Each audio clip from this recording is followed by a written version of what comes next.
Hello, welcome to everyone. Today's class we have to talking about lecture number 8. हम आज lecture number 8 की बात करेंगे जिसके अंदर हमारे पास दो तरह के आइसोमेरिज्म पढ़ेंगे। पहला मेटामेरिज्म और दूसरा रिंग चेन आइसोमेरिज्म। देखिए मेटामेरिज्म या रिंग चेन आइसोमेरिज्म से पहले हम बाकी के 7 लेक्चरों में चेन आइसोमेरिज्म कर चुके हैं, पोजीशन आइसोमेरिज्म कर सके, फंक्शनल ग्रुप आइसोमेरिज्म कर सके। एक लेक्चर के अंदर ड्यू पढ़ा था, एक ट्रिक सिखाई थी, ठीक है। तो अब हम मेटामेरिज्म और रिंग चेन आइसोमेरिज्म में खत्म करने वाले हैं, जिसके बाद हमारा बच जाएगा टॉटोमेरिज्म। टॉटोमेरिज्म के लिए अलग से लगभग 2 से ज़्यादा लेक्चर लग जाएंगे, क्योंकि अच्छा बड़ा कॉन्सेप्ट है और बहुत काम का कॉन्सेप्ट है। तो मेटामेरिज्म और रिंग चेन आइसोमेरिज्म तो आज का छोटा और थोड़ा सिंपल सा टॉपिक है, ज़्यादा कुछ है नहीं इसमें, कठिन या कुछ अलग से नहीं है। इसमें जो भी है वो पुराने लेक्चरों में सब पढ़ चुके हो, जो 3 आइसोमेरिज्म पढ़ी है उनके अंदर सब पढ़ चुके हो। हाँ, एक बात ध्यान रखें, मैं बार बार एक चीज़ पे फोकस करा रहा हूँ कि हमको 1000 पे जाना है, ठीक है, याद है ना, बाद में और फिर याद दिलाऊंगा। तो चलो मेटामेरिज्म की बात करता हूँ। तो मेटामेरिज्म क्या होते हैं या मेटामर्स क्या होते हैं, ध्यान से समझना। मेटामर्स के लिए आपको 2 बातों पे फोकस करना है। पहली बात कि यहां पर आइसोमेरिज्म है तो सेम मॉलिक्यूलर फॉर्मूला होगा, सेम मॉलिक्यूलर फॉर्मूला मतलब आपका जो अणु सूत्र होगा वो तो समान होगा। हाँ, एक चीज और सेम होती है, यहां पर फंक्शनल ग्रुप सेम होते हैं, यहां पर क्रियात्मक समूह भी सेम होते हैं, ठीक है। और डिफर क्या करेगा फिर यहां, तो डिफर करेगा यहां alkyl groups which connected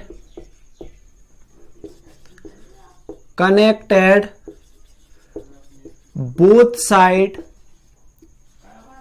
of polyvalent atom,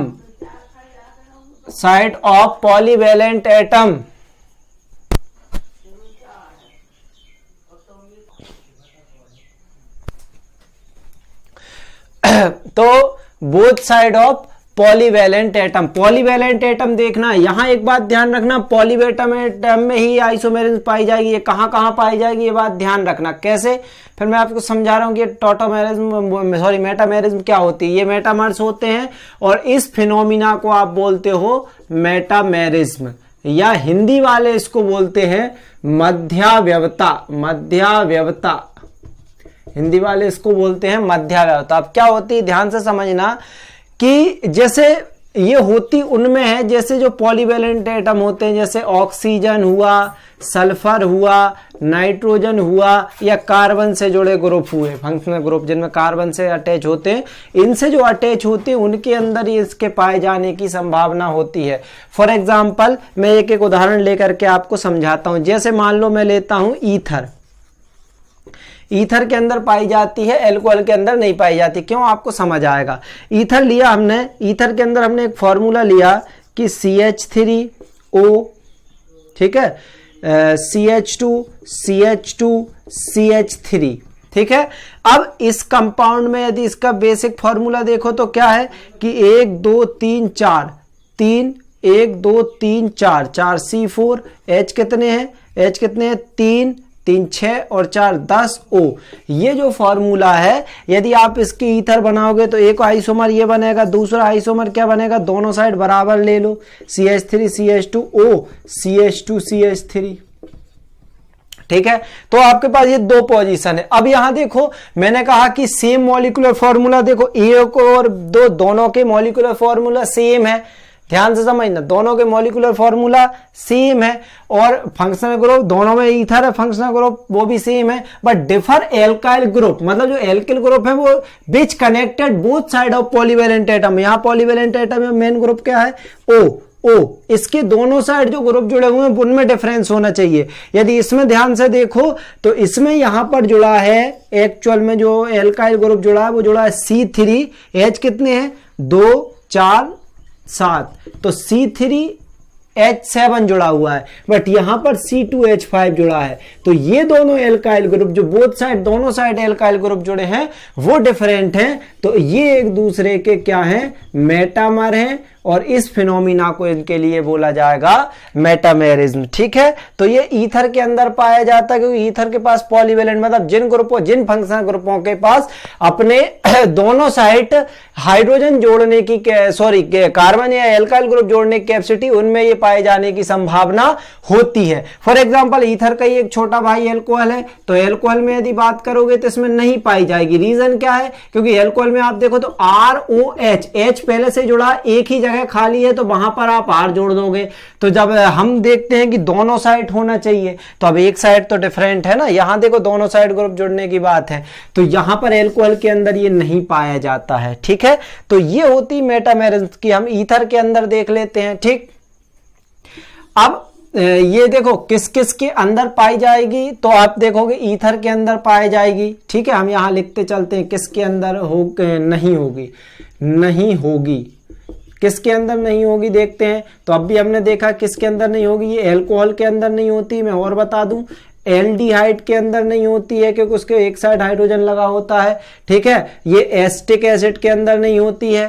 ठीक है, एसिटिक एसिड के अंदर नहीं होती, प्राइमरी अमाइन के अंदर नहीं होती है। इनके अंदर आपकी मेटामेरिज्म नहीं होती किन के अंदर है? जनरल होती बहुत जगह, लेकिन जनरल जो अपन पढ़ेंगे वो पढ़ेंगे ईथर के अंदर। दूसरा आप पढ़ सकते हो एस्टर के अंदर, तीसरा आप पढ़ सकते हो कीटोन के अंदर, चौथा आप पढ़ सकते हो थायोईथर के अंदर, ठीक है, पांचवा आप पढ़ सकते हो एस्टर हो गया, कीटोन ईथर, सेकेंडरी अमाइन के अंदर। ठीक है, आप पढ़ सकते हो टर्सरी अमाइन के अंदर। इनके अंदर हम पढ़ेंगे कि इनके अंदर मेटामेरिज्म होती है, इनके अंदर नहीं होती। इनके अंदर क्या होती है? इनके अंदर मेटामेरिज्म होती, इन ग्रुपों में, उनमें नहीं होती है। ठीक है, अब ईथर के बाद हम देखते हैं थायो ईथर क्या होता है। थायो ईथर देखो, जब भी ऑक्सीजन की जगह हाइड्रोजन सल्फर ले ले तो उसको थायो बोला जाता है। आपका ईथर होता है ROR, ईथर होता है। यदि O की जगह आप S ले लो तो ये थायो ईथर है, RSR। सेम का सेम है, जहां O लगा है वहां S ले लो तो ये बन जाएगा कि CH3S CH2 CH2 CH3, दूसरा बन जाएगा CH3 CH2S CH2 CH3। ठीक है, ये बन गया आपका। ठीक, ये है थायोईथर। तो इनके अंदर भी देखो, यहां पर अलग ग्रुप जुड़ा हुआ है, यहां पर अलग ग्रुप जुड़ा हुआ है, दोनों साइड अलग अलग ग्रुप है। ठीक है, और आप देख सकते हो कीटोन के अंदर कैसे बताएंगे हम बेटा? कीटोन के अंदर देखो, ketone C double bond O C होता है, तो दोनों साइड एल्काइल ग्रुप जुड़ने की कैपेसिटी है, तो इसके अंदर पाया जाएगा। तो इसके अंदर कैसे शो कर सकते हो कि वही CH3 CH2 C double bond O CH2 CH3, एक आप ऐसा लिख दो, 5 कार्बन के साथ एक लिख सकते हो C double bond O CH2 CH2 CH3। वही अब आपको समझ आ गया होगा, एक साइड कम जमा लो, एक साइड ज्यादा जमा लो, तो ये दोनों एक दूसरे के मेटामर है। ठीक है, ये दोनों एक दूसरे के क्या है? मेटामर है। अब देखो, मैं थोड़ी सी आपको एक थोड़ी सी डिफिकल्ट सिचुएशन बताता हूं, इसको पॉज करके नोट कर ले। ठीक है, अब देखो मैं एक सिचुएशन बताता हूं, क्या ऐसी कंडीशन में ये दोनों एक दूसरे के मेटामर हैं या नहीं है। एक कंडीशन देता हूं मैं आपको, वो कंडीशन ये है कि CH3O CH2 CH2 CH2 CH3, दूसरा बना हुआ है CH3O CH2 CH CH3 CH3, ये बना हुआ है। तो ये एक दूसरे के मेटामर हैं कि नहीं? कोई कहेगा यहाँ पे, कई लोग बोलते हैं पेरेंट चेन में सेम कार्बन होना चाहिए, उस हिसाब से तो ये पेरेंट चेन, ये सब्स्टिट्यूट मान लोगे। तो भाई साहब ऐसा बिल्कुल नहीं है। टोटल कार्बन गिनना है इस साइड कितने, 1 2 3 4। ठीक है, टोटल एल्काइल ग्रुप देखना है, हाइड्रोजन कितने, 3 3 6 और 3 9। यहां पर कितना है, 4 और 9 सेम है। इट मीन्स ये एक दोनों के मेटामर नहीं है, मेटामर नहीं है। ये बात बिल्कुल ध्यान रखना। कुछ लोग इनको मेटामर मान लेते हैं, बिल्कुल नहीं है।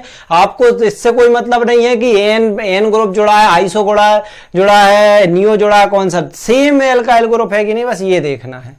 ठीक है, तो इस तरीके से आप इसको शो कर सकते हैं। अब हम बात कर चुके हैं किसकी, ईथर की कर चुके हैं, कीटोन की कर चुके हैं, थायोईथर की कर चुके हैं। अब हम बात करते हैं ईस्टर की, एक कार्बोक्सिलिक एसिड में फिर नहीं होगा, एस्टर में होगा। कैसे? CH3 C double bond O, ठीक है, O CH2 CH3, यहां ले सकते हो CH2, सेम ग्रुप है, तो यहां पर भी एक दूसरे के मेटामर है, यहां 3 यहां 2, ठीक है, यहां 1 यहां 2, किधर से भी देख लो तो ये एक दूसरे के मेटामर है, ठीक है। इस तरीके से शो कर सकते हो, नोट कर लो। हाँ, अब देखो अमाइन के अंदर बात करते हैं। अमाइन जो होते हैं, एमीन होते हैं, वो 3 ग्रुप होते हैं। प्राइमरी एमीन में देखोगे तो ये होता है NH2। अब इसके पास दूसरी जगह ही नहीं है किसी को एल्काइल ग्रुप को जोड़ने के लिए, इसलिए प्राइमरी एमीन के अंदर नहीं पाया जाता। सेकेंडरी एमीन के अंदर चलते हैं। सेकेंडरी एमीन के पास 2 ऑप्शन है, NH के बाद एक ऑप्शन है कि यहाँ आप जोड़ दो CH3 CH2 CH2 CH3।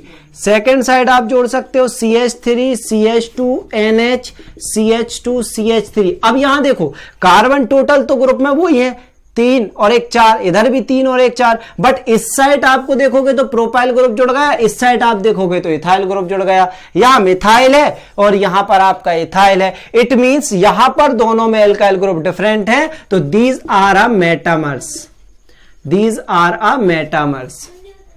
ये एक दूसरे के क्या है? मेटामर है। इनके हिसाब से आप बात कर सकते हो। यदि आप टर्सरी अमाइन की बात करो तो टर्सरी अमाइन के पास फिर 3 ऑप्शन है। एक साइड आप जोड़ दो CH3 CH3, एक साइड आप जोड़ दो C2H CH3, इधर भी जोड़ दो C2 CH3। दूसरे तरीके से आप लिख सकते हो CH3 N CH3 और यहां लिख सकते हो CH2 CH3। तो यहां देखो एल्काइल ग्रुप में डिफरेंस, इनसे कोई मतलब नहीं, एक तो डिफरेंस आ गया, तो ये एक दूसरे के क्या है? मेटामर है। तो ये कॉन्सेप्ट है मेटामेरिज्म का, ज्यादा कोई कठिन नहीं है।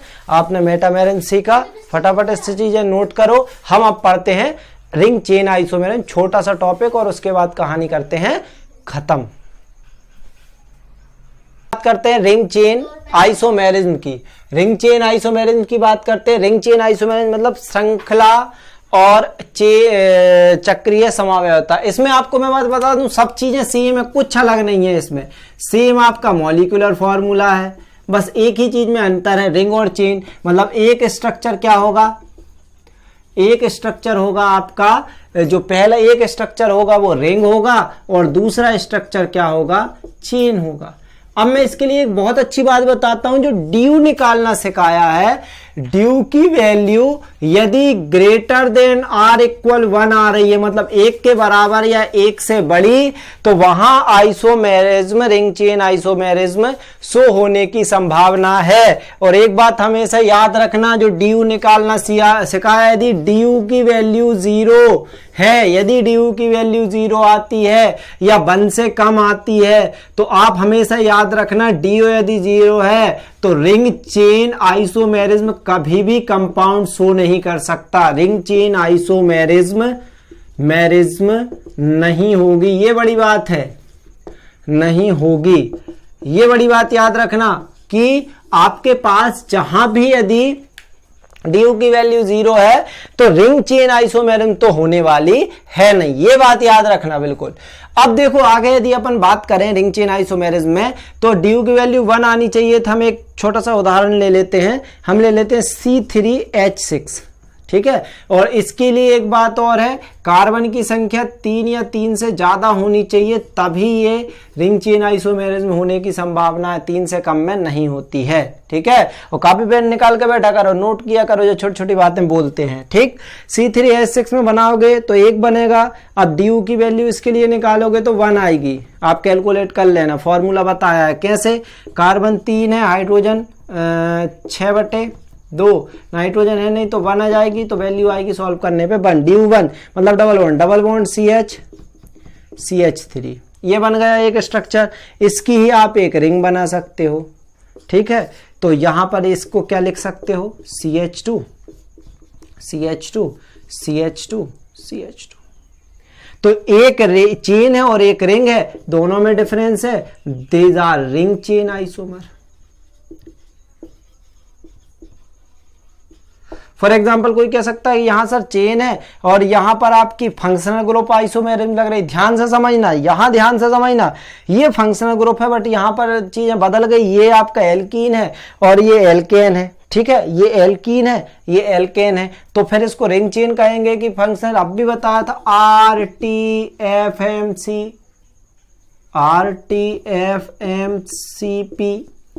तो यदि आप इसको फंक्शनल ग्रुप आइसोमेरिज्म मान रहे हो तो F पे आएगी, लेकिन R को पहले प्रायोरिटी दी जाती है, इसलिए इसको रिंग चेन आइसोमेरिज्म मानी जाएगी। ठीक है, फंक्शनल ग्रुप तो है इसमें, लेकिन मानी क्या जाएगी यहां रिंग चेन, क्योंकि रिंग चेन भी दिख रही है।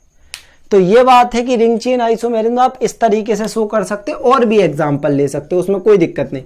C4H8 ले लो तो इसके साथ बना सकते हो CH2 double bond CH CH2 CH3। Second क्या बना सकते हो CH2 CH double bond CH CH3। ठीक है, ये बना सकते हो, और कोई ऑप्शन नहीं तो आप एक 4 रिंग बना सकते हो।